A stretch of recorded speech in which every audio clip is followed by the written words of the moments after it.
આમી સાથે બોલો ને ભણવાઓ.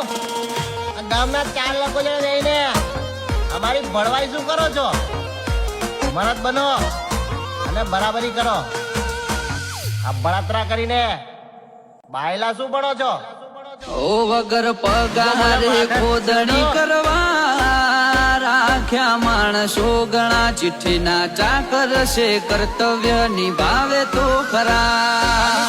બોલો ને ભણવાઓ. ઓ કોઈ ફેસ ટુ ફેસ બોલે વાતમાં નથી માલ, એકલ હુરા ઘર મેળે ગુણ ગુણ કરે હાલ. એ સિટીમાં સર્વે કરજે ગ્રાફ ઊંચા છે અમારા, ખિસ્સામાં રાખ્યા જે છે આઈડલ તમારા.